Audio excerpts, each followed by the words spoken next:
Hello guys, कैसे हैं आप सब। सो टुडे ऑनवर्ड हम एक सीरीज स्टार्ट करने जा रहे हैं जिसमें आपके प्रीवियस ईयर के जितने भी वर्ड्स हैं, इडियम्स हैं, फ्रेजल वर्ब्स हैं, उनको हम कवर करेंगे जो कि रिपीटेडली आपके डीएसएसबी, केवीएस, एसटेट में पूछे जा रहे हैं। So without wasting time let's we start. So first word is rectitude and the option is duplicate, integrity, rectification and recovery.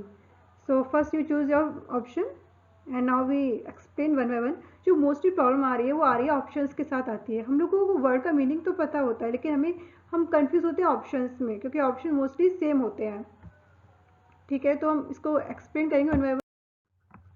So rectitude meaning is honesty and correct moral behaviour, ईमानदारी कह सकते हैं हम इसे। So correct option is B, integrity.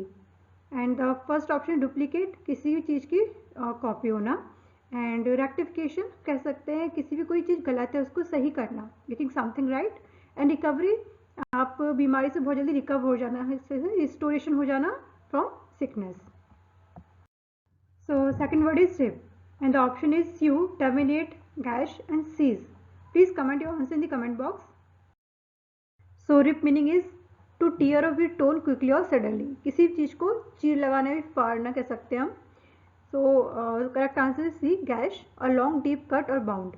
And the option first is sue, sue means सीलना, terminate माने end करना किस चीज़ को, seize माने stop करना फिर discontinue करना।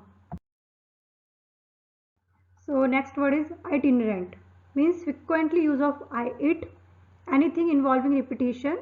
And third is plan for proposed journey. And fourth is traveling from place to place. Now itinerant means traveling from one place to another place. Okay, and frequently use of it ऐसा नहीं है. Anything involving repetition we called it repetitive. And plan for proposed journey, it is called itinerary. And the next word is elate and the option is phase, enervate, amaze, exhilarate. Now comment your answer. So elate meaning is to make someone feel extremely happy and excited, किसको बहुत ज़्यादा खुश करना. So correct option is D, exhilarate. And first option is phase. Phase means किसी को हतोत्साहित करना, to cause to be disturbed or disconcerted. And second is enervate, to make someone feel weak and without energy, किसको बहुत ज़्यादा कमज़ोर feel कराना. अवेस means to reduce और लोअर करना, किसी की रैंक अपर पोजीशन पे उसको लोअर पे लेके आना. So the next word is asperse and the option is defend, praise, calumniate, eulogize. So asperse meaning is होता है कलंकित करना, continue attack on a reputation often by indirect और इंसिनुएटेड डिट्रैक्शन. सो यहाँ मैंने जानबूझ के हिंदी वर्ड्स यूज़ नहीं किए हैं क्योंकि क्या होता है कि हम हिंदी वर्ड्स याद कर लेते हैं, इस चक्कर में जो इंग्लिश वर्ड होता है उसको करेक्ट मीनिंग हमारे माइंड से स्लिप हो जाता है. दैट्स वाई, क्योंकि हमारे एग्जाम में तो इंग्लिश वर्ड ही आएंगे, तो हम please try to remember this word in English. And the correct option is C, calumniate. And the option first is defend. Defend means protect करना अपने आप को अटैक से और क्रिटिसिज्म से, यानी रक्षा करना. प्रेज, प्रेज मीन्स होता है तारीफ करना. And fourth option eulogize. Eulogize माने सराहना करना है ना, to praise highly in a speech और piece of writing. So after 5 words we come to idioms. यहाँ मैंने आपके 5 तो वर्ड्स लिए हैं, 2 ईडियम्स लिए हैं, 2 फ्रेजल वर्ड्स लिए हैं. ठीक है, सो ईडियम इज टू वन one's finger. The option is to get hurt physically, B to get fired, to find work, and D is to suffer consequently. So correct answer is to suffer consequently. अब क्या होता है, आपने कोई काम किया है, उसका जो रिजल्ट आया वो क्या अनप्लीजेंट है, तो उसी को हमने बोलते टू वन वंस फिंगर, यानी अपनी ही उंगली जला लेना. जैसे किसी को बहुत जरूरत थी पैसों की, आपने पैसे दे दिए, देन आफ्टर उसने वापस ही नहीं किए, तो आपने क्या किया, अपना ही नुकसान कर लिया. सो टू वन one's finger. So second idiom is to spill the beans.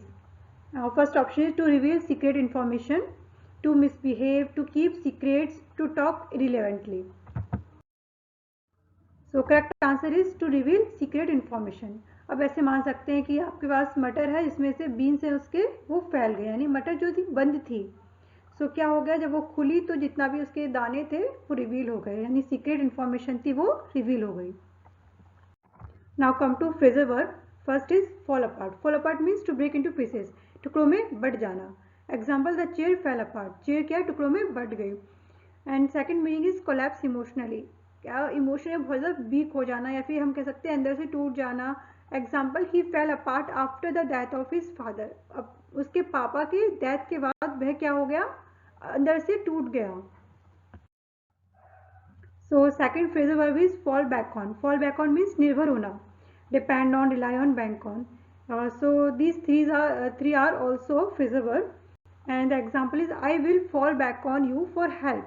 मैं तुम पे निर्भर होऊंगा किसके लिए, हेल्प के लिए। Okay, thank you for watching. Please subscribe for more videos. If you like the way of my explanation, please hit the like button also.